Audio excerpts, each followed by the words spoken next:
The dust settled on Olivia Kemp's face like a shroud as she stood before the pawnbroker's window.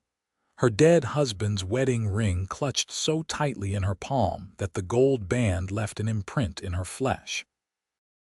3 days without food had made the decision for her, and now her trembling fingers pushed open the door to Samuel Herrick's shop on the dusty main street of Sloan, Nevada, where the summer heat of 1883 baked everything to exhaustion, and desperation came cheap. The bell above the door announced her entrance with a cheerful jangle that mocked her misery. Samuel looked up from his ledger, his rheumy eyes taking in her gaunt cheeks and the threadbare black dress she had worn every day since they buried Thomas 6 months ago. The consumption had taken him slowly, eating away at their savings before it finally ate away at his lungs, leaving Olivia with nothing but debts and a 2-room cabin at the edge of town that the bank would soon claim. "Mrs. Kemp," Samuel said, his voice carrying the weight of a man who had seen too many desperate people cross his threshold. "What can I do for you today?" Her voice came out as barely a whisper. "I need to sell this." She placed the ring on the counter between them, the simple gold band catching the afternoon light that streamed through the window. Thomas had saved for 3 months to buy it, working double shifts at the silver mine before they were married. She could still remember how his hands shook when he slipped it on her finger 7 years ago, both of them standing before Reverend Morrison in the small church, believing they had their whole lives ahead of them. Samuel picked up the ring, examining it through his jeweler's loupe with practiced efficiency. "It is a fine piece, simple but good quality gold. I can give you $12 for it." $12. The price of their love, their vows, their 7 years together reduced to a sum that would barely keep her fed for a month. But she had no choice. Her stomach cramped with hunger, and the baker's wife had already refused her credit twice this week.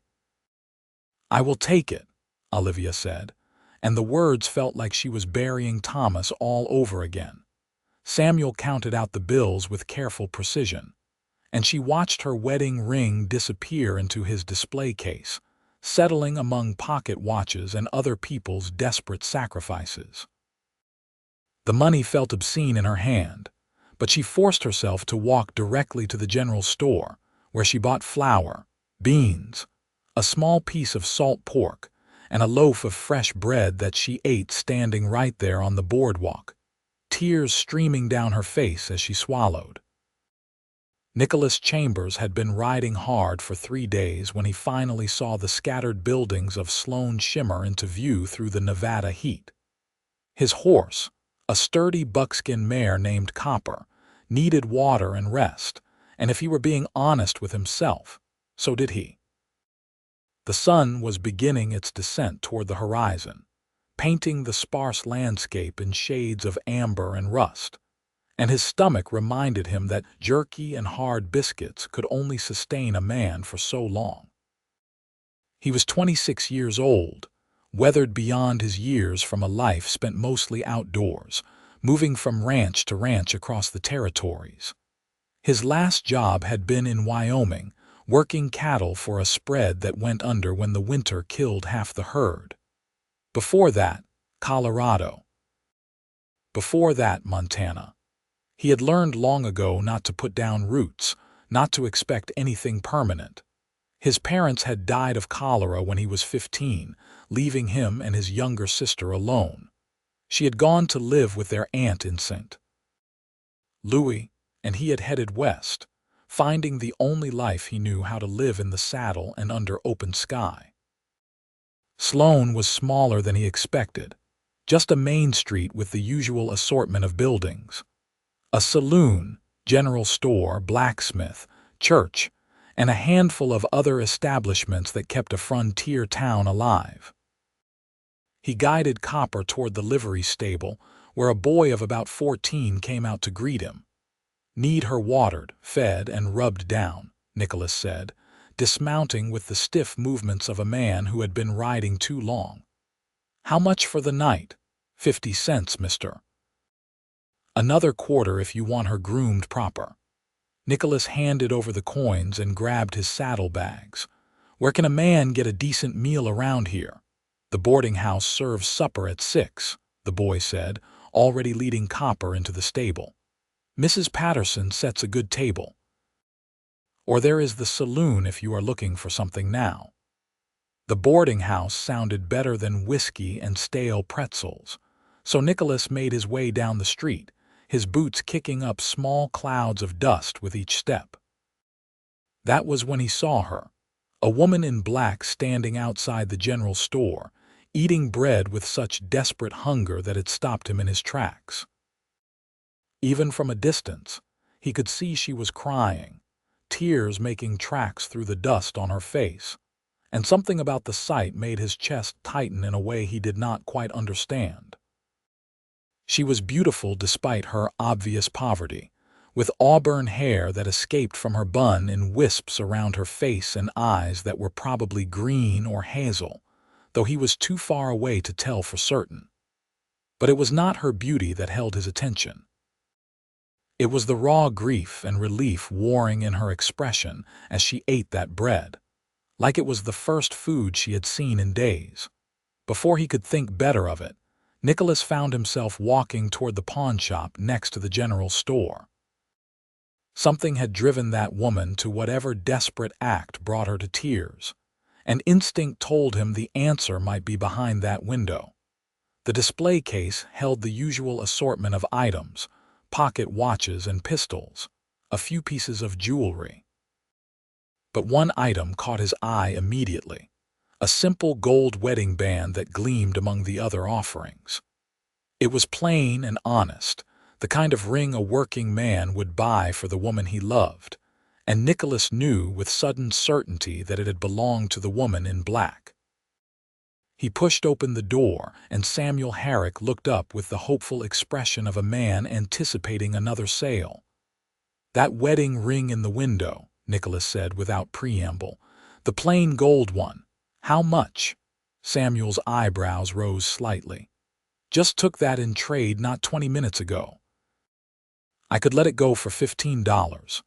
Nicholas knew he was being charged more than the pawnbroker had paid, but he did not care. He had money saved from his last job, wages he had been careful with because there was nothing to spend it on while working a remote ranch. He counted out the bills and took the ring, feeling the weight of it in his palm. "You know who sold this?" he asked, though he already knew the answer. Samuel hesitated, and then something in Nicholas's expression must have convinced him to talk. "Mrs. Olivia Kemp. Young widow, husband died of consumption this past winter. She has been struggling something fierce since then." Nicholas nodded his thanks and stepped back outside. The woman, Olivia, was gone from the boardwalk now, but he had a name and a story, and the ring felt like it was burning a hole in his pocket. He did not understand the compulsion that had made him buy it, this piece of another woman's grief, but he knew he could not let it stay in that pawnshop window. The boarding house was a 2-story white building with a wide porch, and Mrs. Patterson turned out to be a stout woman in her 50s with shrewd eyes and a welcoming smile. She had a room available for $1 a night, and supper was included if he wanted it. Nicholas took the room, cleaned up in the wash basin, and came downstairs just as the dinner bell rang. The dining room held 3 long tables, and about a dozen people had gathered for the meal. Nicholas took a seat near the end, accepting plates of roast chicken, potatoes, and green beans that were passed family style down the table. The conversation flowed around him, mostly local gossip that he paid little attention to until he heard the name Kemp. "I saw Olivia at the general store today," an older woman was saying to her companion. "She actually had food for once. I hope she found some work somewhere." "That poor girl has been wasting away. Pride is a terrible thing," another woman responded, her tone less sympathetic. "She could have accepted charity from the church, but she refused Reverend Morrison 3 times. Some people would rather starve than accept help. Nicholas kept his eyes on his plate but listened carefully. So, Olivia Kemp was proud as well as desperate. That made things more complicated, but not impossible. Over the next few days, he made it his business to learn everything he could about the young widow without being too obvious about it. Sloane was small enough that people talked freely, and a stranger asking casual questions at the saloon or the general store did not raise too much suspicion. He learned that Thomas Kemp had been well liked, a hard worker who had the bad luck to catch consumption and die young. He learned that Olivia had tried to take in sewing and laundry, but there were not enough paying customers in a town as small as Sloane to keep her fed. He learned that the bank was weeks away from foreclosing on her cabin, and that she had no family to turn to, her parents dead, and no siblings to speak of.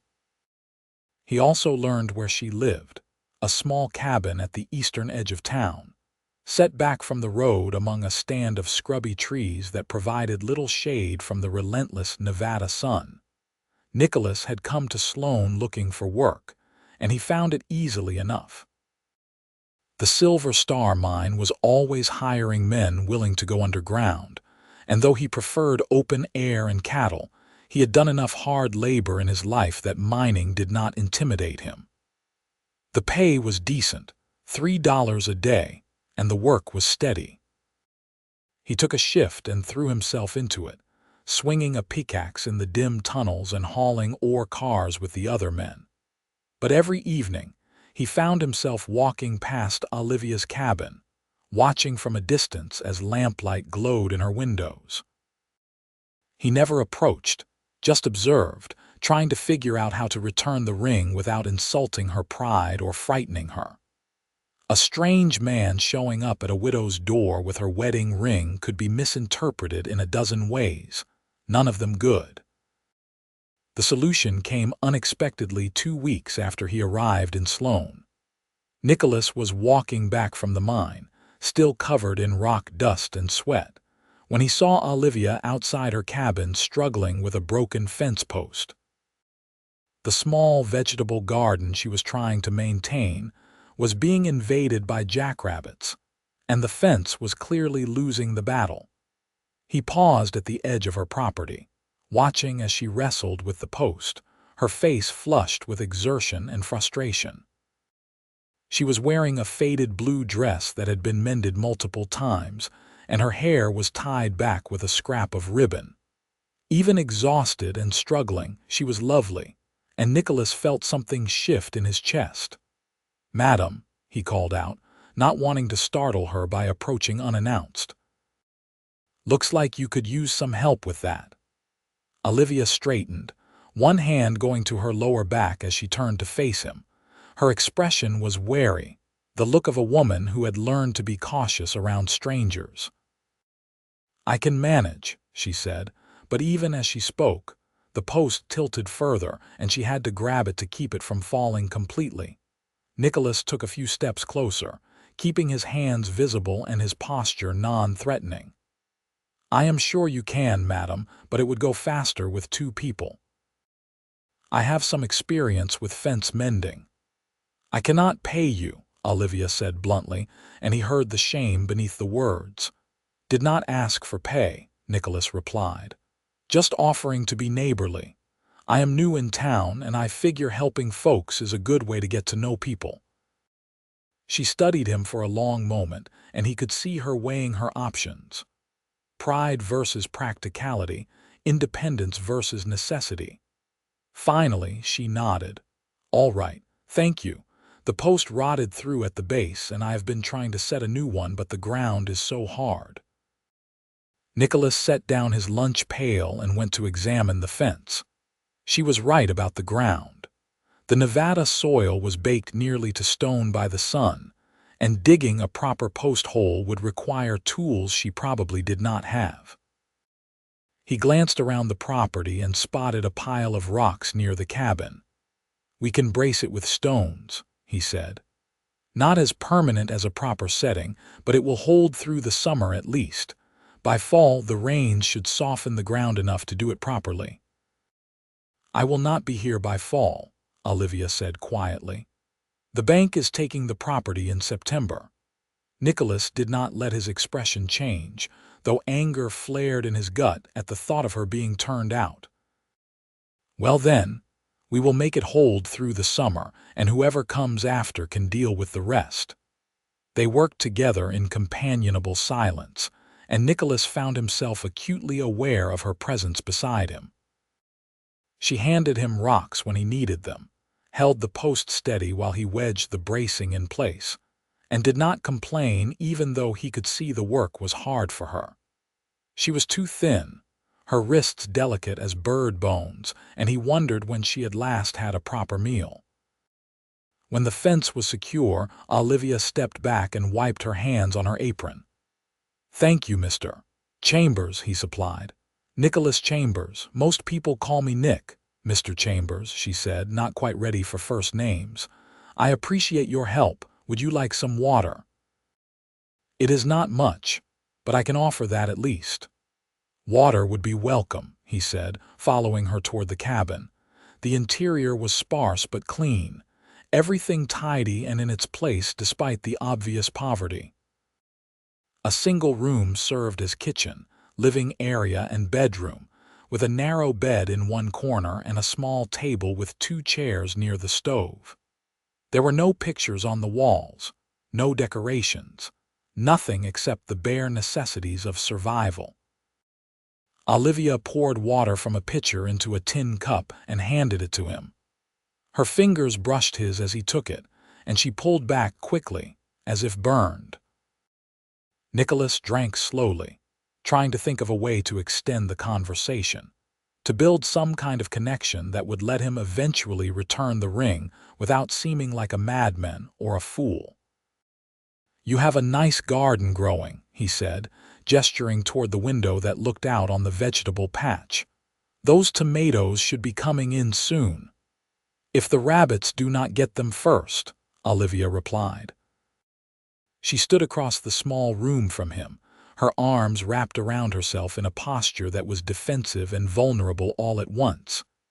"You said you were new in town. What brings you to Sloan?" "Work, mostly. I am a ranch hand by trade, but there is not much call for that around here. Took a job at the Silver Star instead. Mining is dangerous work. So is ranching. I have been kicked by more horses and trampled by more cattle than I care to count. At least underground, the rocks do not usually fight back." That earned him a tiny smile, barely a flicker at the corner of her mouth, but it felt like a victory. Nicholas finished his water and set the cup down on the table. "I should let you get back to your evening," he said. "Thank you for the water, Mrs. Kemp." Her eyes widened slightly. "How did you know my name?" "Small town," Nicholas said with a shrug. "People talk. I hope you do not mind." "I suppose not." She walked him to the door and he paused on the threshold. "If you need help with anything else around here, I am boarding at Mrs. Patterson's place. You can leave word there, and I will come by when I can." Olivia nodded but did not commit to anything. Nicholas touched the brim of his hat in farewell and walked away, feeling her eyes on his back until he turned onto the main road. That night, lying in his narrow bed at the boarding house, he took the wedding ring from his pocket and held it up to the lamplight.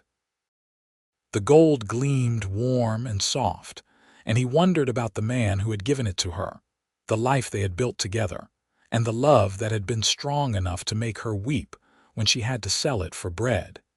He was not fool enough to think he could replace that love.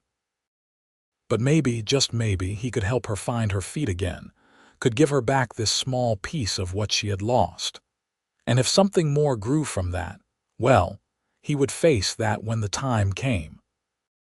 The following Sunday, Nicholas attended services at the small church, sitting in the back pew and listening to Reverend Morrison's sermon about charity and community.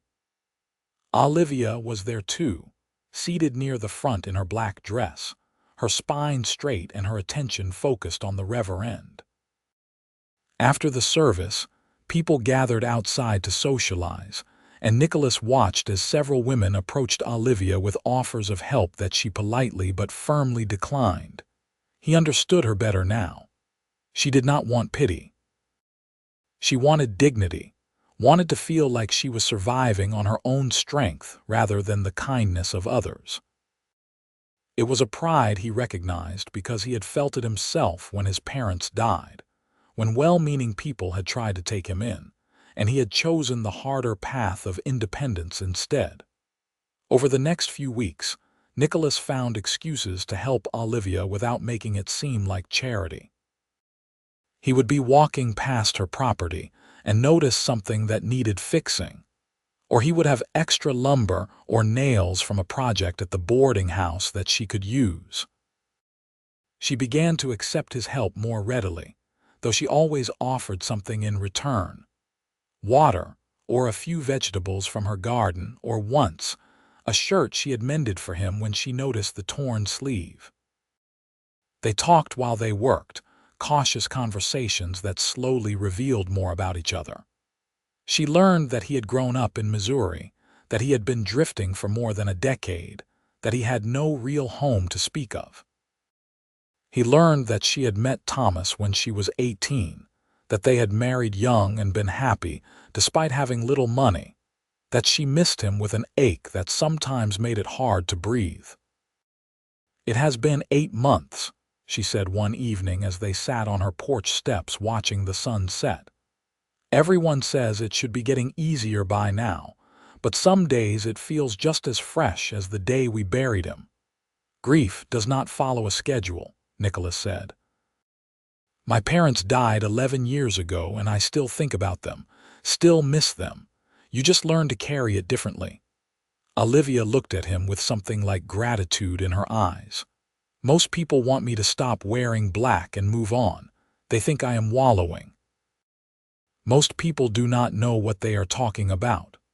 She laughed at that, a real laugh that transformed her face, and Nicholas felt his heart do something complicated in his chest. He was falling in love with her, had been falling for weeks now, and it terrified him because he did not know if she could ever feel the same way. Her heart was still so tangled up with her dead husband, and Nicholas was just a drifter who had happened to wander into town at the right time. But he could not seem to help himself. Every evening after his shift at the mine, he found himself drawn to her cabin. Sometimes there was work to do, and sometimes they just talked, sitting on the porch as the heat of the day faded into the relative cool of night. She told him about her childhood in California, about how her father had been a prospector who never quite struck it rich, and her mother had taken in laundry to make ends meet.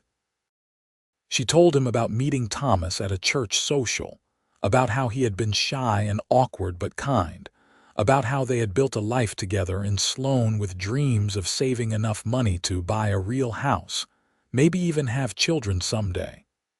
"We kept putting it off," she said softly. "Waiting until we had more money, more space, more security. And then he got sick, and suddenly there was no more time at all." Nicholas did not know what to say to that, so he just sat with her in the gathering darkness, his shoulder barely touching hers, offering the only comfort he could. One Saturday afternoon in late July, nearly 2 months after he first arrived in Sloan, Nicholas was at the general store buying supplies when he overheard 2 men talking near the counter. "Heard the bank is selling off the Kemp property next week," one of them said. "Harry Stanton is looking to buy it, add it to his holdings." "About time," the other replied. "That cabin has been sitting there half empty for months. Woman should have moved on when her husband died." Nicholas felt anger rise hot in his throat, but he forced it down. Getting into a fight would not help Olivia. Instead, he paid for his purchases and went directly to the bank, where he asked to speak with the manager. Jonathan Pierce was a thin man with wire-rimmed spectacles, and the pinched expression of someone who spent too much time worrying about numbers. He listened as Nicholas explained that he wanted to pay off the debt on the Kemp property. "That is highly irregular," Pierce said, frowning. "The debt is not yours to pay. Does it matter whose money you get as long as the debt is settled?" "I suppose not, but Mrs. Kemp would need to be informed. This is her property, her obligation." "Then inform her after it is done," Nicholas said. "How much does she owe?" Pierce consulted his ledger, his finger tracing down a column of numbers. "With the missed payments and fees, it comes to $83.40. It was more than Nicholas had hoped, but less than he feared. He had been saving his wages carefully, and he had the money. It would wipe out most of what he had set aside, but he could rebuild his savings. Olivia could not rebuild her life if she lost her home. "I will pay it," Nicholas said, and counted out the bills. Pierce wrote up the receipt with obvious reluctance, and Nicholas left the bank feeling lighter than he had in weeks. The property was safe. Olivia would not be turned out. And maybe, just maybe, this would be the opening he needed to tell her the truth about the ring, about everything. But when he went to her cabin that evening, ready to explain what he had done, he found her sitting on the porch steps crying. Not the quiet tears he had seen before, but deep, wrenching sobs that shook her whole body. "Olivia," he said, dropping to his knees beside her. "What happened? Are you hurt?" She shook her head, unable to speak for a moment. When she finally got the words out, they came in gasps between sobs. "The bank. They came today. Said someone paid off my debt. Said the property is mine free and clear. I do not understand. Who would do that? Why?"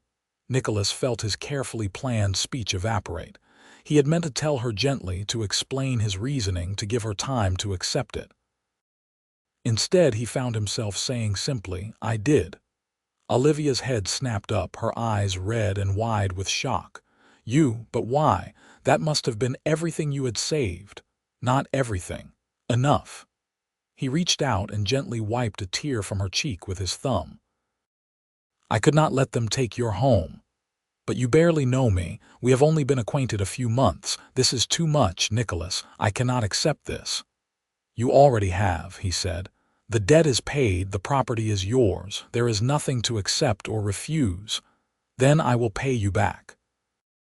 Every cent. I will find work. I will do whatever I have to do, but I will not be in your debt." Nicholas had expected this reaction, had known her pride would not allow her to simply accept such a gift. "All right, pay me back if you need to, but there is no rush. Take your time, pay me when you can. I am not going anywhere."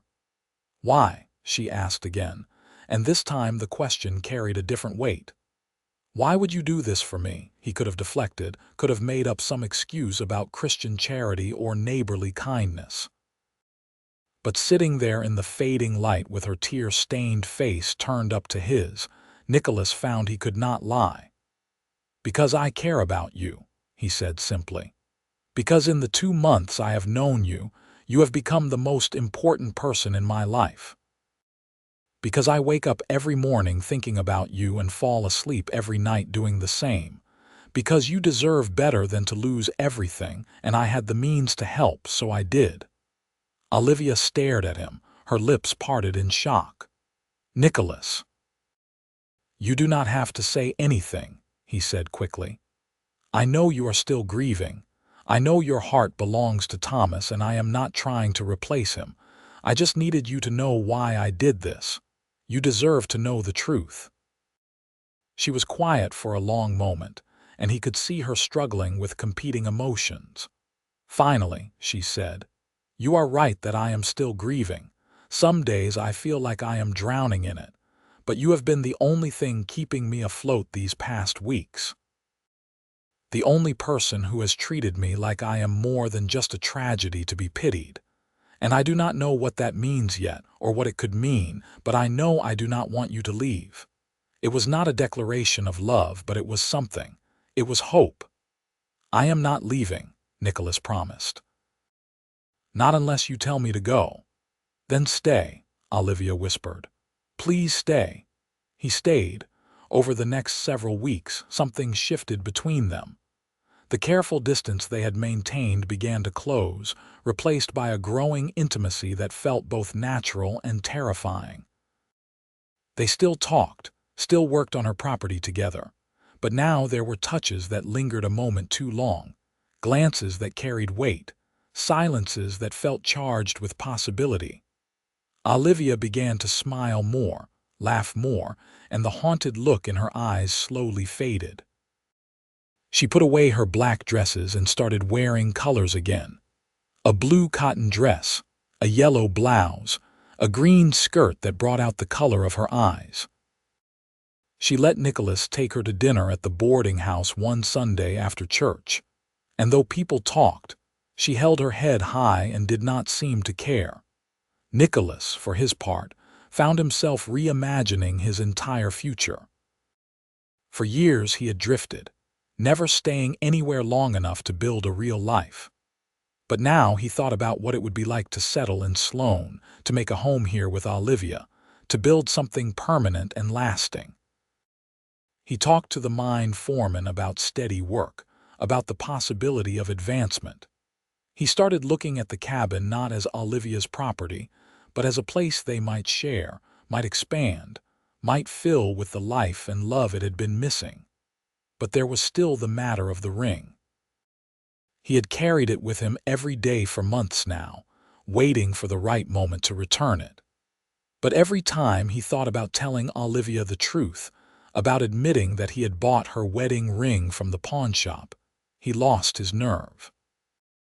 How could he explain that he had been watching her, learning about her, buying up pieces of her past before they had even properly met? It sounded obsessive, maybe even frightening when he thought about it that way. But the ring weighed on him, both literally and figuratively. It was a secret between them, and secrets had a way of poisoning even the best relationships. The decision was taken out of his hands on a warm evening in late September. Nicholas and Olivia were sitting on her porch, watching the stars come out one by one in the darkening sky. She had cooked dinner for him, a simple meal of fried chicken and vegetables, and they had eaten together at her small table like it was the most natural thing in the world. "I have been thinking," Olivia said, her voice soft in the darkness, "about what you said, about caring for me." Nicholas went very still, afraid to breathe, afraid to break whatever spell was settling over them. "I have been thinking about it too," she continued, "about what it means, about what I feel, and I realized something. I realized that I have been so focused on honoring Thomas's memory, on being the grieving widow, that I forgot I am still alive, that I still have a life to live. Olivia." "Let me finish," she said gently. "Please, this is hard enough to say without interruption." She took a breath, and he could see her gathering her courage. "I love Thomas. I will always love him, will always be grateful for the years we had together. But he is gone, and I am here, and these past months with you have reminded me what it feels like to hope for the future. To want things again." "What do you want?" Nicholas asked, his voice rough with emotion. "I want to live," she said. "I want to be happy. I want to see where this thing between us might go if we give it a chance." She turned to look at him, and even in the dim light, he could see the tears shining in her eyes. "I think I am falling in love with you, Nicholas Chambers, and it terrifies me, because I do not know if I can survive losing someone again, but I think not taking the chance would be worse." Nicholas felt like his heart might burst. He reached for her hand, threading his fingers through hers. "You are not going to lose me, I promise you that. I am here and I am staying and I am falling in love with you too, have been for months." "I know," she said with a tremulous smile. "I am not completely blind, I see the way you look at me." "How do I look at you? Like I am something precious, like I matter." "You do matter, you matter more than anything." She leaned into him then, resting her head on his shoulder, and they sat like that for a long time, just being together in the quiet darkness. Nicholas knew he should tell her about the ring, should confess the full truth of how he had first noticed her, but he did not want to ruin the moment. There would be time later. They had all the time in the world now, except they did not, because life had a way of complicating things just when they seemed to be falling into place. The next day, Nicholas was working his shift at the mine when there was a cave-in. It was not a major collapse, just a small section of tunnel that gave way, but he was caught at the edge of it. A falling timber struck him across the shoulders and knocked him to the ground, and when his fellow miners pulled him out, his left arm was broken and his back was a mass of bruises. The mine doctor set the bone and wrapped his ribs, telling him he would need at least 6 weeks to heal, maybe longer. No work, no heavy lifting, nothing that might jar the bones before they had a chance to knit properly, which meant no wages. Nicholas tried not to panic. He had a little money left after paying off Olivia's debt, enough to cover his room and board for a few weeks if he was careful. But 6 weeks was a long time, and if his injuries took longer to heal, he would be in trouble. Olivia visited him the evening after the accident, bringing soup and fresh bread. Her face was pale with worry, and her hands shook as she helped him eat, since his left arm was bound tight against his chest and his right was clumsy with pain. "This is my fault," she said, her voice thick with guilt. "If you had not been working so hard trying to save money to pay for my property, this would not have happened." "That is nonsense," Nicholas said firmly. "Accidents happen in mines. It had nothing to do with you or your property.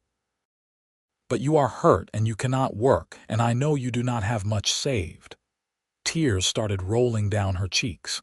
"What are you going to do?" "I will figure something out. I always do." But as the days passed, Nicholas began to realize just how precarious his situation was. Mrs.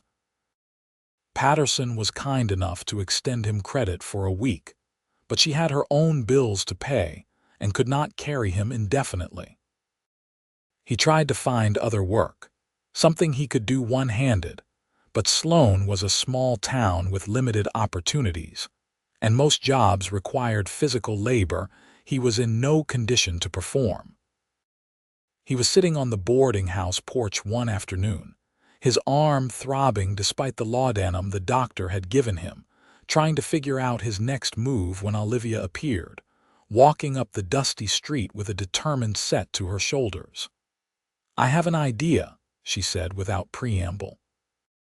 "And before you argue, just listen." Nicholas nodded warily. "Move into the cabin with me," Olivia said. "Stop paying for the boarding house and use that money for food and other necessities.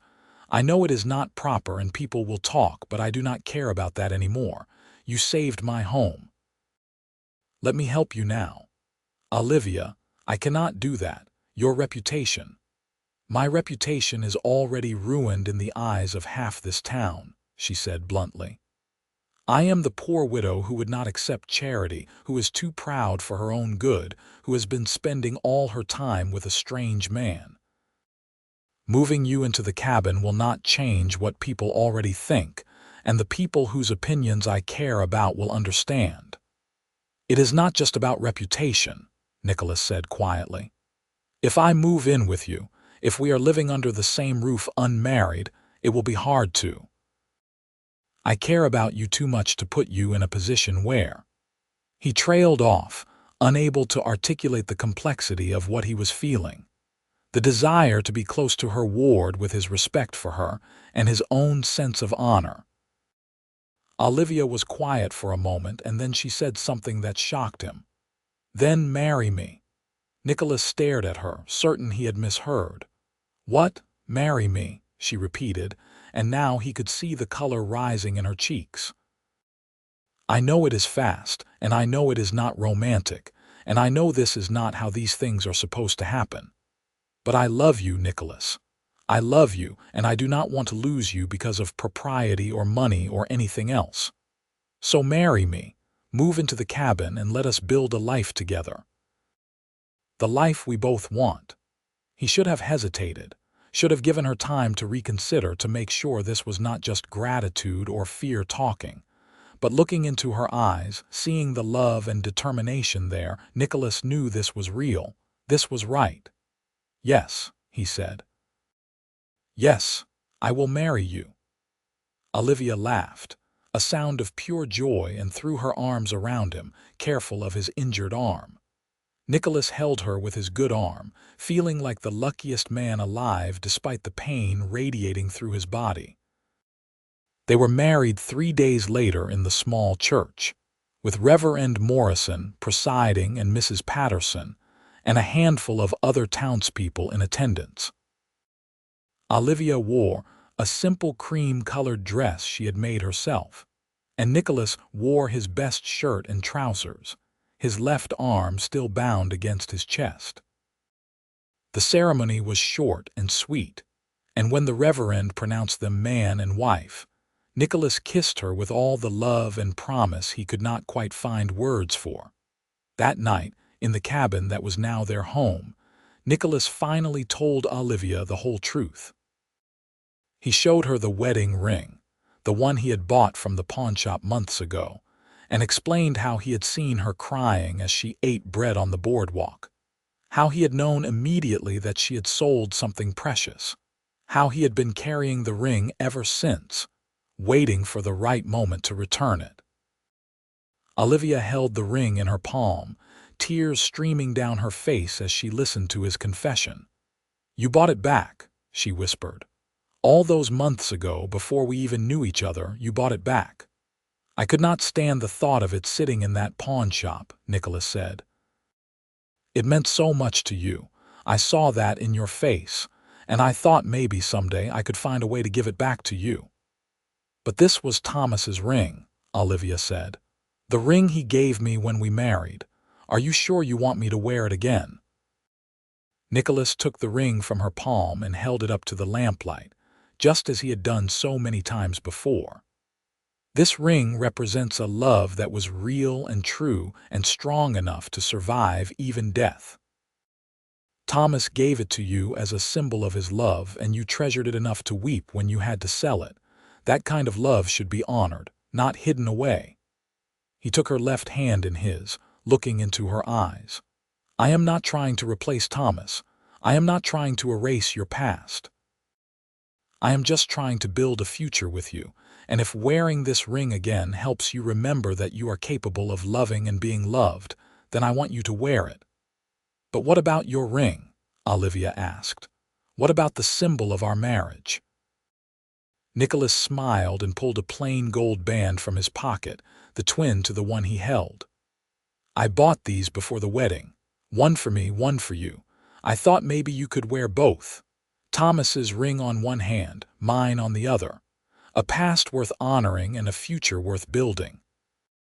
Olivia sobbed and laughed at the same time and held out both hands to him. Nicholas slipped Thomas's ring back onto her left hand, where it had lived for 7 years, and then placed his own ring on her right hand, where it settled like it had always belonged there. "I love you," Olivia said, her voice shaking with emotion. "I love you so much, Nicholas Chambers." "I love you too," he replied, and drew her close, sealing their vows with a kiss that spoke of promises and possibilities, of grief honored and hope embraced, of two broken people finding wholeness in each other. The next months were not easy. Nicholas's arm healed slowly, and money was tight while he recovered. But they managed, growing vegetables in Olivia's garden, taking in mending and odd jobs, relying on each other in ways that deepened their bond. When Nicholas was finally cleared to return to work, he found a job at a nearby ranch instead of going back to the mine, preferring open air and cattle to the dangers of underground tunnels. Olivia bloomed in their marriage, her body filling out as they no longer had to worry quite so much about where the next meal was coming from, her face losing the pinched, haunted look that had defined her during her widowhood. She laughed more, sang sometimes as she worked, and began to talk about the future with excitement rather than dread. They expanded the cabin the following spring, adding a second room that they both hoped would someday be a nursery. Nicholas proved handy with carpentry, and together they built furniture, put up shelves, made the small house into a real home. Neighbors who had been standoffish at first began to warm to them, seeing that their marriage was built on genuine love and respect rather than desperation or convenience. In the summer of 1884, a year after they first met, Olivia told Nicholas she was pregnant. He had been mending a fence when she came out to tell him, and he dropped the hammer in his excitement, sweeping her up and spinning her around until she was dizzy and laughing. "Are you happy?" she asked when he finally set her down, and he could hear the old uncertainty in her voice, the shadow of the woman who had lost so much. "Happy does not begin to cover it," Nicholas said, pressing his hand gently to her still flat stomach. "I am blessed. I am grateful. I am terrified and thrilled and more in love with you than I thought possible." "I am scared," Olivia admitted. "What if something goes wrong? What if I lose this baby, or what if—" "We will face whatever comes together," Nicholas said firmly. "That is what marriage means. That is what love means. Together." The pregnancy progressed smoothly, and Olivia remained healthy despite her earlier fears. As her belly grew round with their child, Nicholas found himself overwhelmed with protective tenderness. He insisted she rest more, take on less physical work, let him handle the heavier chores. She protested at first, not wanting to be treated like an invalid, but eventually accepted his help with good grace. In February of 1885, on a cold night when the Nevada wind howled around the cabin, Olivia went into labor.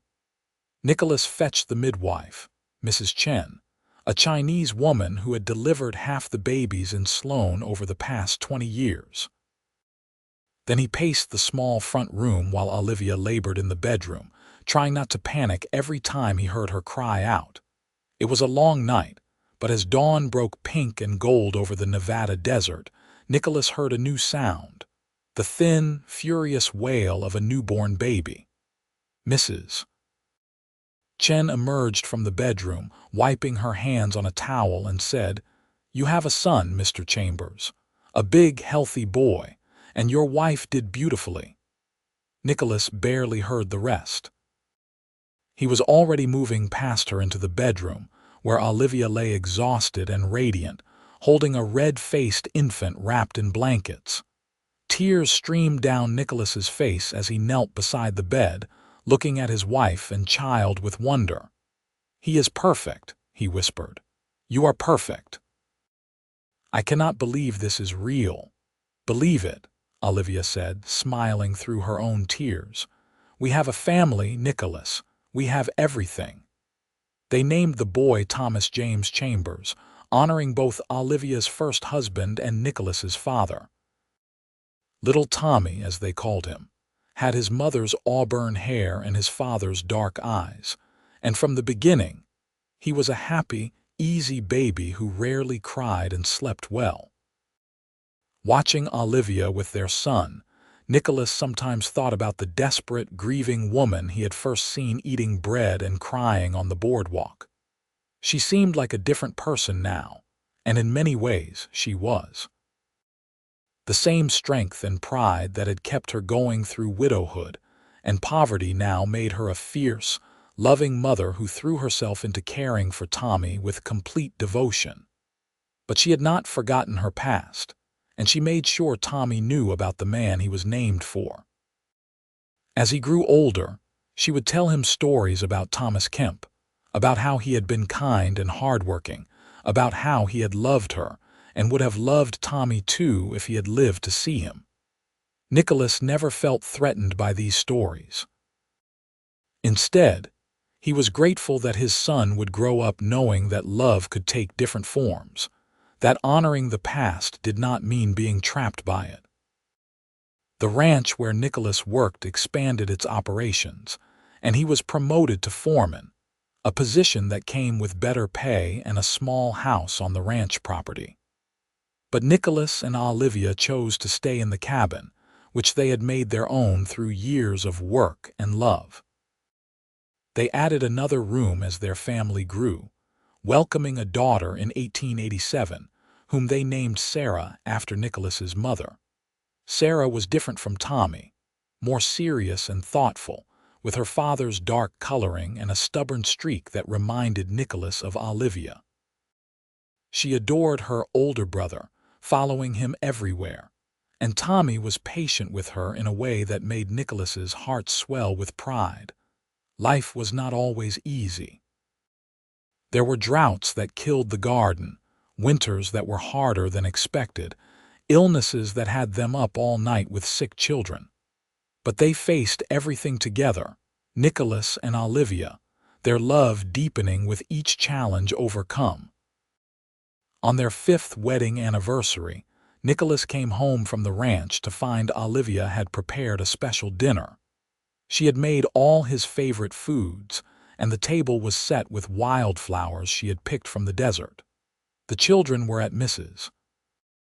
Patterson's for the evening, giving them a rare night alone. "This is wonderful," Nicholas said, pulling her close for a kiss. "What is the occasion? Besides the anniversary, I mean." "I wanted to do something special," Olivia said, "to thank you for everything. For saving my home, for loving me, for giving me this beautiful life. You do not need to thank me. You have given me just as much, I know, but I wanted to tell you something." She took his hand and placed it on her stomach, and he felt his eyes widen as he understood. "Another baby." "Another baby," she confirmed, her eyes shining. "Due in the fall, the doctor thinks." Nicholas kissed her again, longer this time, pouring all his love and joy into it. Their 3rd child, a son they named Daniel, was born in October of 1888, completing their family. As the children grew, the cabin rang with laughter and noise, the sounds of a full, happy life. Nicholas taught Tommy and Daniel to ride and rope, passing on the skills he had learned in his years as a cowboy. Olivia taught Sarah to sew and cook, but she also made sure all the children learned to read and write, insisting on education even when it meant hiring a tutor they could barely afford. The years passed quickly, marked by birthdays and holidays, by small triumphs and occasional setbacks. Tommy grew tall and strong, with his mother's kindness and his father's steady nature. Sarah developed a sharp mind and a passion for books that eventually led her to become a teacher. Daniel was the wild one, always getting into scrapes, but he had a heart of gold and a loyalty to his family that never wavered through it all.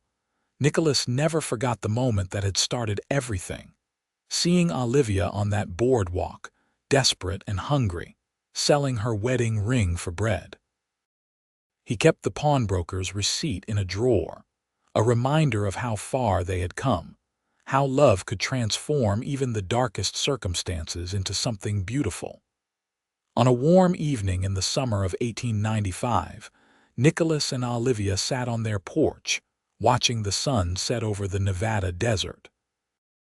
The children were grown now, or nearly so. Tommy was 19 and talking about starting his own ranch. Sarah was 16 and had been accepted to a teaching program in Reno. Daniel, at 14, was still deciding what he wanted to do with his life, but Nicholas was not worried. The boy had time to figure it out. "You remember the day we met?" Olivia asked, leaning her head on Nicholas's shoulder. "When you fixed my fence, I remember. But I saw you before that, you know, the day you sold your ring. I know, you told me." She held up her left hand, where Thomas's ring still gleamed alongside the one Nicholas had given her. She had worn both for 12 years now, and they had become as much a part of her as her own skin. "I still cannot believe you bought it back. That you carried it around for months, waiting to give it to me." "It belonged to you," Nicholas said simply. "And I think I knew even then that you belonged to me too, or that I belonged to you. However you want to look at it. We belong to each other, Olivia said. That is the only way to look at it. They sat in comfortable silence as the sky turned from gold to pink to purple, the first stars beginning to appear overhead. Nicholas thought about the life they had built together, the love they had created from grief and desperation, the family that was their legacy. "I love you," he said, the words as true now as they had been the first time he spoke them. "I love you too," Olivia replied. "Always have, always will." The years continued to pass, bringing their own joys and sorrows. Nicholas's back began to trouble him from years of hard work, and Olivia developed a cough that worried him until the doctor assured them it was nothing serious. They became grandparents when Tommy married a sweet girl from a neighboring ranch and had a daughter of his own, a beautiful little thing they named Olivia after her grandmother. Sarah did become a teacher, taking a position in Sloan's school and eventually marrying one of the mine engineers, a quiet, thoughtful man who treated her like a queen. Daniel tried ranching, tried mining, and finally found his calling as a horse trader, traveling across Nevada buying and selling stock with an eye for quality that served him well. Through all of it, Nicholas and Olivia remained the center of their family, the foundation upon which everything else was built. They held Sunday dinners at the cabin, which had been expanded so many times over the years that it barely resembled the small, desperate place where Olivia had once lived alone. Their table was always full, with children and grandchildren, friends and neighbors, anyone who needed a meal or a kind word. On their 25th wedding anniversary, the whole family gathered for a celebration that lasted from dawn until well past dark. There were speeches and toasts, laughter and tears, as people stood up to talk about what Nicholas and Olivia meant to them. Tommy spoke about how his father had taught him that being a man meant being strong enough to be gentle, brave enough to be vulnerable. Sarah talked about her mother's resilience, about how Olivia had shown her that it was possible to survive loss and still choose joy. Daniel, never good with words, simply said that his parents were the best people he knew, and he hoped to be half as good as them someday. When it was Nicholas's turn to speak, he stood up with Olivia's hand in his and looked out at the sea of faces, so many of them connected to them by blood or love or both. 25 years ago, he said, his voice carrying across the suddenly quiet room, I was a drifter with no home and no future. I came to Sloan looking for work and I found so much more. I found purpose. I found family. I found love. He looked down at Olivia, who was watching him with tears in her eyes. This woman saved me just as much as I saved her. She gave me a reason to stay in one place, to build instead of just passing through.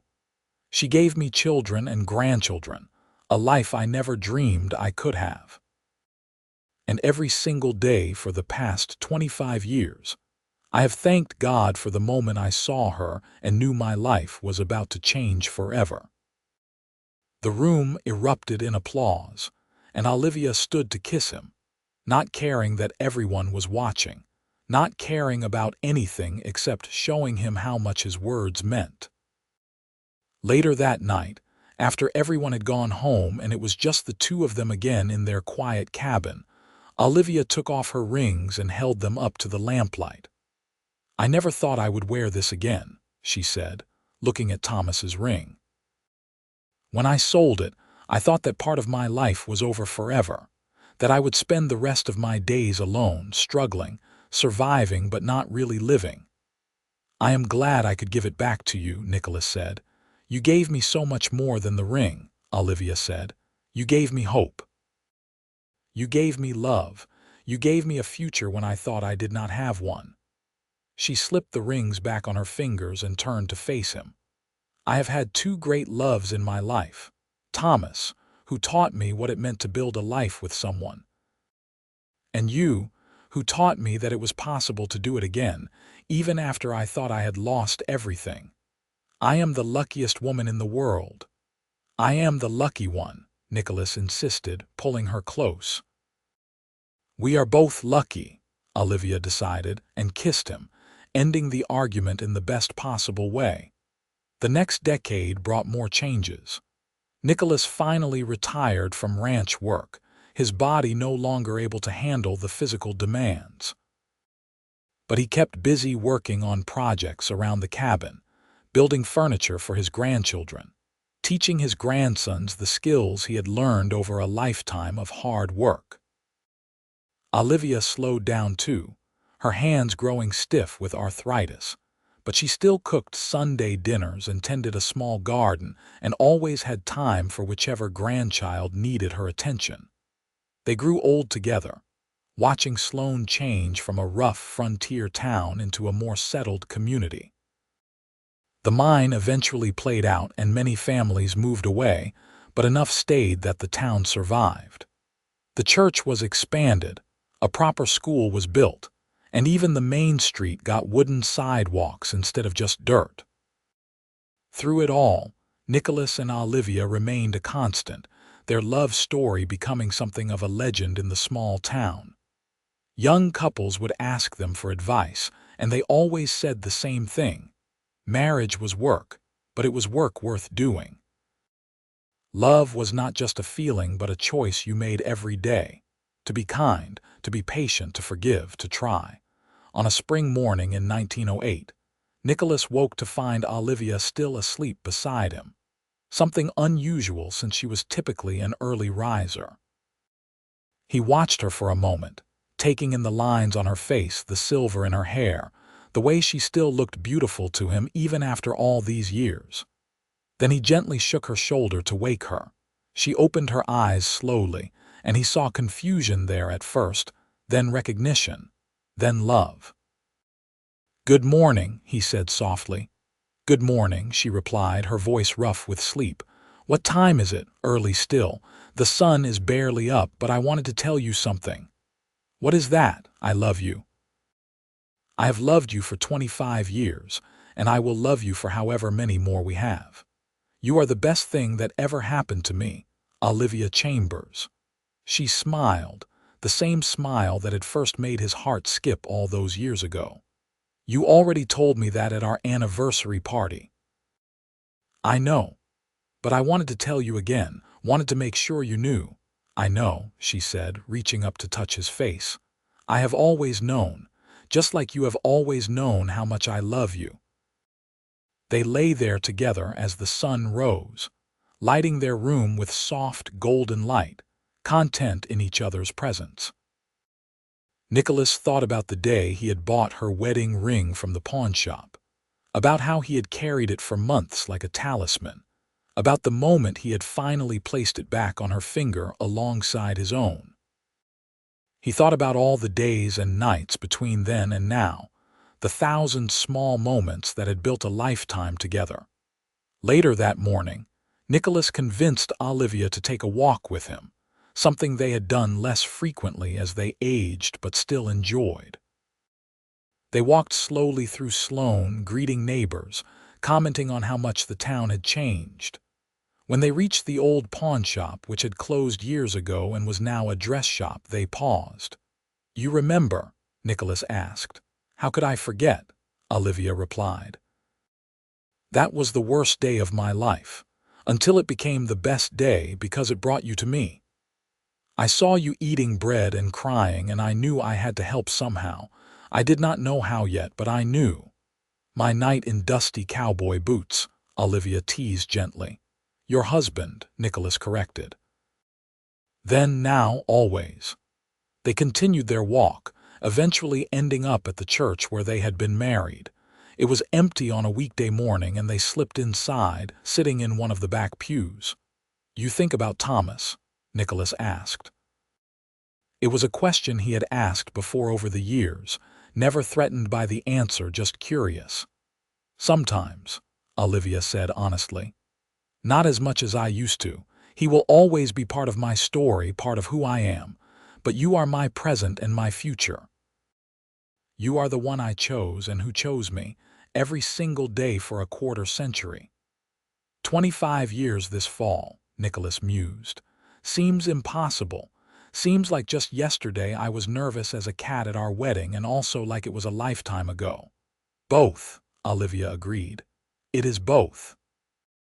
They sat in comfortable silence, surrounded by the quiet peace of the church. Nicholas thought about faith, about how he had not been a particularly religious man before meeting Olivia, but how loving her had taught him about grace and redemption and second chances. She had transformed him from a drifter into a husband, a father, a man with roots and purpose. As they prepared to leave, Nicholas noticed a young couple entering the church, clearly there to meet with the reverend about a wedding. The girl could not have been more than 20, and the young man looked barely older. They had the nervous, excited energy of people on the brink of starting their lives together.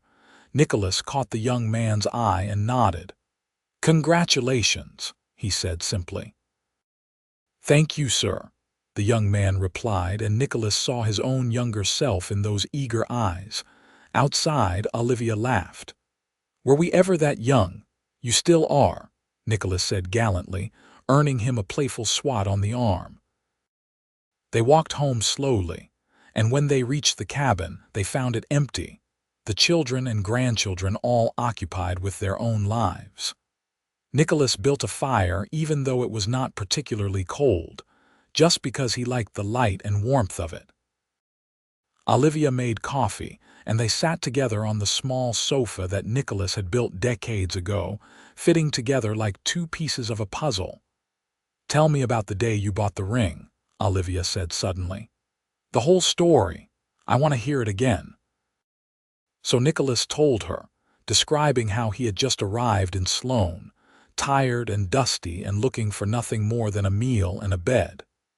How he had seen her standing outside the general store, eating bread and crying. How something about her had called to him, demanded his attention, would not let him walk away. How he had gone into the pawn shop on instinct and bought the ring without fully understanding why. "I carried it everywhere," he said, pulling the ring from where she wore it and holding it up to the firelight. "Every single day for months. I would take it out sometimes and look at it, trying to figure out how to give it back to you without seeming crazy." "You did seem a little crazy," Olivia admitted with a smile. "Buying a stranger's wedding ring on impulse, but it was the best kind of crazy. The kind that leads to 25 years of marriage and 3 children and more grandchildren than I can count." 7 grandchildren, Olivia corrected. "You can count them. 7 so far," Nicholas amended. "Tommy says his wife is expecting again." "Another great-grandchild for us to spoil," Olivia said happily. Nicholas slipped the ring back onto her finger next to his own band that she still wore. "2 rings," he said. 2 loves." One lifetime, Olivia agreed. "And I would not change a single moment of it." They spent the rest of the day in quiet companionship, reading and talking and simply being together. As evening fell, they prepared a simple supper and ate at their kitchen table, the same table where they had shared thousands of meals over the years. After the dishes were washed and put away, they stepped out onto the porch to watch the sunset, a ritual they had maintained for decades. The Nevada sky put on a spectacular show, streaks of orange and red and purple painting across the horizon. Nicholas put his arm around Olivia's shoulders, and she leaned into him, both of them watching in comfortable silence. "You think people believe our story?" Olivia asked after a while. "When we tell them how we met, do you think they believe it really happened that way?" "I do not know," Nicholas said. "Does it matter? I suppose not, as long as we know the truth. The truth is I saw you at your lowest moment and I fell in love with your strength. The truth is you were willing to give me a chance even when your heart was broken. The truth is we built something beautiful out of grief and desperation and hope." "The truth is I love you," Olivia said simply. "Everything else is just details." Nicholas kissed the top of her head, breathing in the familiar scent of her hair. "I love you too, more than words can say."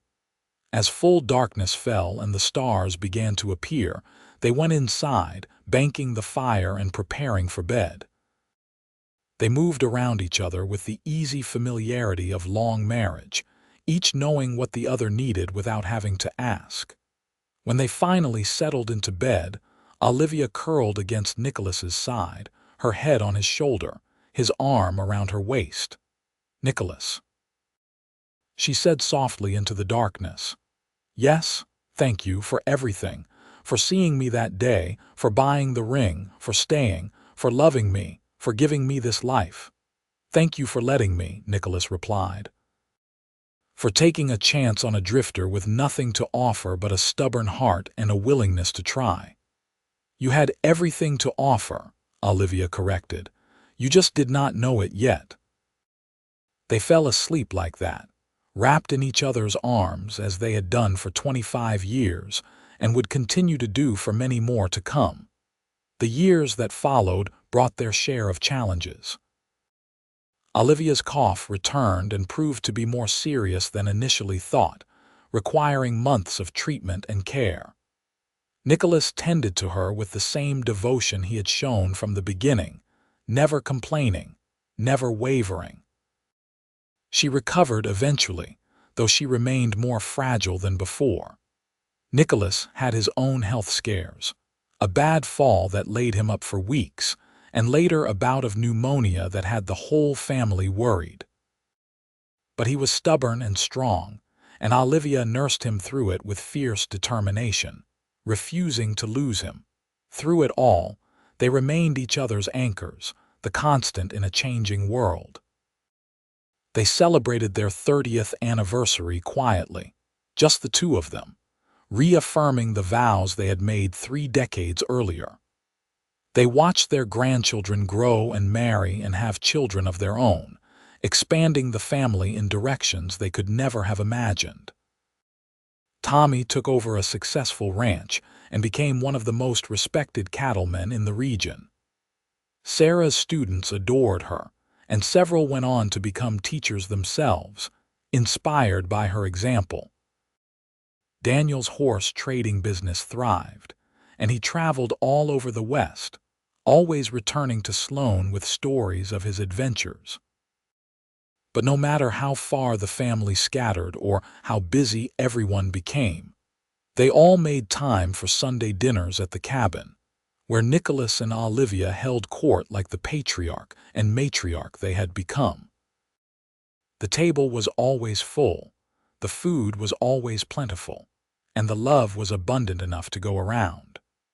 On a particularly beautiful Sunday in the autumn of 1913, the entire family gathered to celebrate Nicholas's 56th birthday. The cabin and yard were packed with people, 3 generations of chambers filling every available space with noise and laughter and love. Nicholas stood on the porch, surveying the scene with satisfaction, and felt Olivia slip her hand into his. "Look what we made," she said softly. "All of this from nothing but hope and determination and love." "Best investment I ever made," Nicholas said, squeezing her hand. "Buying that ring, best $15 I ever spent." "You paid 15, Olivia asked, raising an eyebrow. "I only got 12 for it." "The pawnbroker had to make a profit somehow," Nicholas said with a shrug, "and it was worth every penny." Little Olivia, Tommy's eldest daughter and now a young woman of 18, approached them with a shy smile. "Grandpa, Grandma, we are getting ready to serve the cake. Will you come?" "Of course, sweetheart," Olivia said, and they let themselves be led into the crowd. The cake was enormous, a chocolate creation that Sarah had spent all day making, and everyone sang while Nicholas blew out the candles. He made a wish, the same wish he had been making for 30 years. More time with Olivia, more days and nights to share with the woman who had transformed his life. As the party continued around them, Nicholas and Olivia found a quiet corner and watched their family interact. They saw Tommy teaching his youngest son to rope a fence post. They saw Sarah deep in conversation with one of her daughters about a book they had both read. They saw Daniel showing off a new horse to his nephews, demonstrating the animal's finer points with the expertise of a true professional. "We did good," Nicholas said quietly. "We did very good," Olivia agreed. That night, long after everyone had gone home and the cabin was quiet again, Nicholas and Olivia sat on their porch as they had done countless times before. The autumn air was cool and crisp, and Olivia had wrapped a shawl around her shoulders against the chill. 56 years old, Nicholas mused. When I was young, I thought that was ancient. Now it just feels like life is getting started. We have had a good life, Olivia said. Better than I ever imagined possible when I was standing on that boardwalk, crying over a loaf of bread. Do you ever regret it? Nicholas asked. Marrying me, I mean, taking a chance on someone you barely knew. Never, Olivia said firmly. Not for a single moment. You were the best chance I ever took, Nicholas Chambers. You were mine too, he said, and meant it with every fiber of his being. They sat together until the cold drove them inside, and then they banked the fire and went to bed, falling asleep in each other's arms as they had done for 3 decades and would continue to do for years to come. Time continued its relentless march forward. The world changed around them, automobiles becoming more common, electricity reaching even small towns like Sloan. But Nicholas and Olivia remained constant, their love a steady presence in an increasingly modern world. On their 35th anniversary, the family threw them a massive celebration, renting out the church hall and inviting what seemed like half the town. There were speeches and toasts, dancing and music, and so much food that tables groaned under the weight of it. Nicholas danced with Olivia to an old waltz, holding her close and moving carefully to spare their aging bodies. 35 years, she said, her head resting against his chest. It went so fast. And so slow, Nicholas added. Both at once. I would do it all again, Olivia said. Every moment, every challenge, every joy, all of it exactly the same. Me too, Nicholas agreed, though maybe with fewer close calls on the health scares. Olivia laughed, the sound warm and familiar. Where would be the fun in that?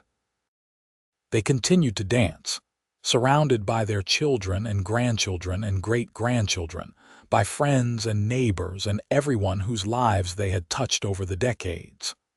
Looking around the room, Nicholas felt a profound sense of completion. This was what his life had been building toward all along. This family, this love, this legacy. As they grew older still, their bodies began to fail them in the ways bodies do. Nicholas's hands grew stiff with arthritis, making it difficult to work on the projects he loved. Olivia's eyesight faded, forcing her to give up sewing and reading for long periods. But they adapted, finding new ways to occupy their time, new ways to be useful and engaged with the world around them. Nicholas took up whittling, creating small wooden toys for his great-grandchildren. Olivia learned to listen to books being read aloud, with various grandchildren taking turns visiting to read to her for hours at a time. They spent long afternoons on their porch, talking about the past and the present, remembering old friends and watching new generations grow. On a particularly clear evening in the summer of 1920, when Nicholas was 63 and Olivia was 61, they sat together, watching the stars emerge one by one in the darkening sky. They had been married for 37 years, had known each other for 38, and Nicholas still felt his heart skip when he looked at her. "Tell me again about the day you bought the ring," Olivia said. It had become one of her favorite stories over the years, a tale she never tired of hearing. So Nicholas told her again, describing every detail he could remember. The heat of that July day, the dust on the street, her thin frame and the desperate hunger in her eyes as she ate bread and cried. The weight of the ring in his hand when he bought it from the pawnbroker. The months of carrying it, wondering, hoping, planning. "And then I saw you struggling with your fence," he continued, "and I knew that was my chance, my opportunity to meet you properly, to start building something real." "Your opportunity to save me," Olivia said.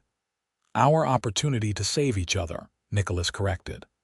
"I was just as lost as you were, just in a different way. You gave me a home, a purpose, a reason to stop drifting." "We gave each other everything," Olivia said, holding up her left hand where both rings still gleamed despite the years. "2 rings, 2 loves, 1 beautiful life." "The most beautiful," Nicholas agreed. They sat in silence for a while, comfortable and content. Then Olivia said, "Promise me something, anything. Promise me that when I am gone, you will remember me like this. Not sick or struggling, but sitting here with you, happy and content and surrounded by love." "You are not going anywhere," Nicholas said, though he knew it was not a promise he could make. "We are both getting older," Olivia said gently. "And someday one of us will go first. I am just asking that you remember the good parts, remember the love." "I will always remember the love," Nicholas promised. "It is all that matters in the end." They continued to sit together as the night grew deeper, talking quietly about everything and nothing, just being together in the way they had perfected over nearly 4 decades of marriage. The years rolled on. They celebrated their 40th anniversary surrounded by family, a testament to the enduring strength of their love. Nicholas was 66, Olivia 65, and though their bodies showed the wear of time, their spirits remained strong. But the following winter was harsh, and Olivia caught a cold that settled into her lungs and would not let go. The doctor came and went, prescribing treatments that helped only a little. Nicholas tended to her day and night, barely sleeping, determined to will her back to health through sheer force of love. The children came to visit, one after another, and Nicholas could see the worry in their eyes. But he refused to give up hope, refused to believe that he might lose her after all these years.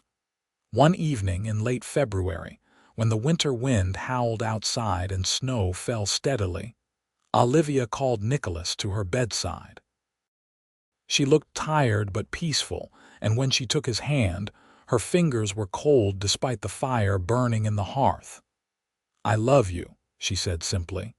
"I need you to know that. I have loved you since the day you fixed my fence and every day since.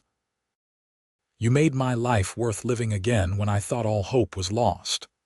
"And you made mine worth living too," Nicholas said, his voice breaking. "You are my heart, Olivia. You always have been." "The ring," she said, and he knew what she was asking. "Put it back where you found it when I am gone." "Thomas's ring, I mean. Let someone else have a chance at the kind of love we found." "You are not going anywhere," Nicholas insisted, but they both knew he was lying. "Promise me," Olivia said, squeezing his hand with surprising strength. "I promise," Nicholas said, though the words nearly choked him. "And find happiness again," Olivia continued. "Do not spend the rest of your life grieving. I would hate that." "There will never be anyone else," Nicholas said firmly. "You are it for me, the beginning and the end." Olivia smiled, tears sliding down her cheeks. "Then live for our children, for our grandchildren. Live for the family we built together. That is enough." They talked late into the night, remembering the good times, the hard times, all the moments that had made up their life together. Nicholas told her about the day he first saw her, and she told him about the moment she realized she was falling in love with him. They laughed and cried and held each other, and when she finally fell asleep, Nicholas kept watch beside her, unwilling to waste a single moment. She slipped away quietly just before dawn, her hand still in his, her face peaceful in a way it had not been in weeks. Nicholas sat with her as the sun rose, painting the room in soft golden light, and felt like his heart had been torn from his chest. The funeral was attended by what seemed like the entire town, all the people whose lives Nicholas and Olivia had touched over the years. The church was packed, and Reverend Morrison said beautiful things about love and faith and the legacy of a life well lived. But Nicholas barely heard any of it. He sat in the front pew, surrounded by his children, and felt numb with grief. They buried her next to Thomas Kemp at her request. Nicholas had struggled with this at first, but then he understood. Both men had loved her, had given her wedding rings, had built lives with her. She belonged to both of them in different ways, and there was honor in acknowledging that. True to his promise, Nicholas took Thomas's ring to the pawn shop, which had reopened under new management. He sold it for $20, more than he had paid for it 40 years earlier, and walked away without looking back. The weeks and months that followed were the hardest of Nicholas's life. The cabin felt too empty without Olivia's presence. He could not walk through a room without remembering her in it, could not cook a meal without thinking of the thousands they had shared. His children worried about him, tried to get him to move in with one of them, but he refused. The cabin was his last connection to Olivia, and he would not leave it. Slowly, painfully, Nicholas began to rebuild a life without her. He threw himself into his woodworking, creating more elaborate pieces than ever before. He spent time with his grandchildren and great-grandchildren, passing on stories about Olivia and the life they had built together. He went to church every Sunday and sat in the pew where they had sat together for decades, finding a kind of peace in the familiar rituals. But he never stopped missing her.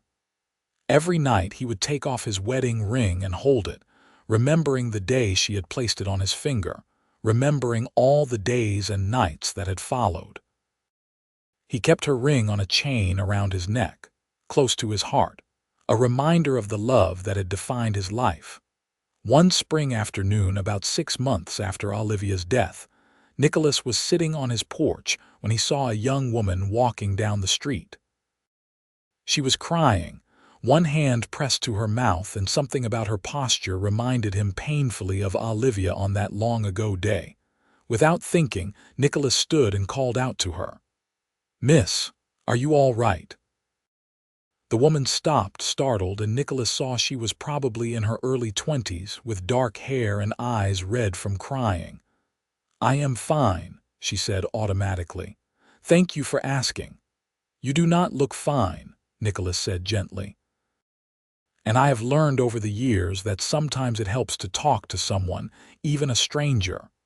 The woman hesitated, and then something in her face crumpled. "I just sold my mother's necklace," she said, the words tumbling out. "The only thing I had left of her. But I needed money for medicine for my daughter, and I did not have a choice." Nicholas felt his heart crack open. "Come here," he said, gesturing to the porch steps. "Sit with me for a moment." The woman did, and Nicholas found himself telling her the story. About seeing Olivia sell her wedding ring for bread. About buying it back and carrying it for months. About building a life together and loving her for 40 years. About loss and grief, and the kind of love that endures even beyond death. "I cannot buy back your mother's necklace," he said when he had finished. "But I can tell you this. The objects we treasure are just symbols. What matters is the love they represent, and that love does not disappear just because the object is gone. Your mother's love is still with you, in your memories, in your daughter, in the strength that got you through today." The woman was crying again, but differently this time. "Thank you," she said. "I needed to hear that." "So did I," Nicholas admitted. "So did I." After the woman left, Nicholas sat on his porch for a long time, thinking about Olivia, about the ring, about the circle of love and loss and hope that seemed to define human existence. He thought about the promise he had made her to live for their family, to find meaning in the legacy they had built together. That evening, he had dinner at Tommy's house, surrounded by his son's family. He held his newest great-grandchild, a little boy named Nicholas, after him, and felt something ease in his chest. This was what Olivia had meant. This was the life that continued, the love that multiplied and grew even in the face of loss. Nicholas lived another 8 years after Olivia's death, years filled with family and friends and the quiet satisfaction of a life well lived. He never remarried, never even considered it. Olivia had been his love, his one true partner, and he was content to carry her memory until they could be together again. He died peacefully in his sleep in the winter of 1928, at the age of 71. His children found him in the morning, lying in the bed he had shared with Olivia, a smile on his face and his wedding ring still on his finger. Around his neck, they found Olivia's ring on the chain, right where it had been since she died. They buried him next to Olivia, finally bringing the three of them together. Thomas, Olivia, and Nicholas, a testament to the fact that the heart is big enough for multiple loves, that endings can also be beginnings, that hope can flourish even in the darkest times. At the funeral, Tommy stood up to speak about his father. He talked about the day Nicholas had fixed his mother's fence, about how that simple act of kindness had changed the course of all their lives.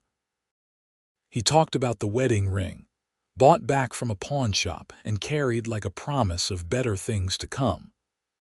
He talked about the family that had grown from that unlikely beginning, the children and grandchildren and great-grandchildren who owed their existence to one cowboy's decision to help a desperate widow. "My father used to say that love was a choice you made every day," Tommy said, his voice thick with emotion. "He chose to love my mother every single day for 40 years, and she chose to love him back. They chose hope over despair, togetherness over loneliness, joy over grief. And in making those choices, they taught all of us how to live, how to love, how to build something beautiful out of even the hardest circumstances." As Tommy spoke, Sarah stepped forward and placed 2 items on the coffin, Nicholas's wedding ring and Olivia's, finally reunited. The rings gleamed in the winter sunlight streaming through the church windows, symbols of a love that had endured through decades, through hardship, through loss, and now through death itself. The family gathered after the funeral at the old cabin, which Tommy had inherited and maintained exactly as his parents had left it. They shared stories and memories, laughed and cried, and celebrated a life that had been rich beyond measure despite its humble beginnings. And years later, when people in Sloan talked about the old days, they would tell the story of the widow who sold her wedding ring for bread and the cowboy, who bought it back and placed it on her finger again. They would talk about the 40 years of love that followed, the family that grew from that simple act of compassion, the legacy of hope and resilience that still echoed through the generations. Because in the end, that was what mattered.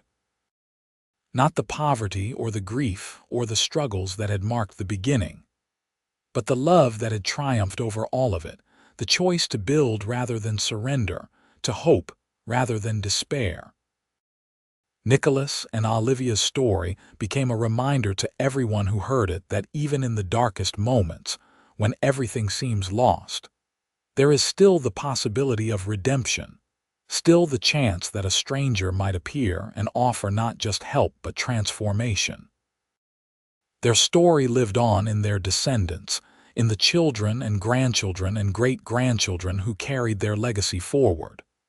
It lived on in the old cabin, which became a gathering place for the family, a touchstone connecting them to their past. And it lived on in the memories of those who had known them, who had witnessed firsthand the kind of love that shapes lives and changes destinies.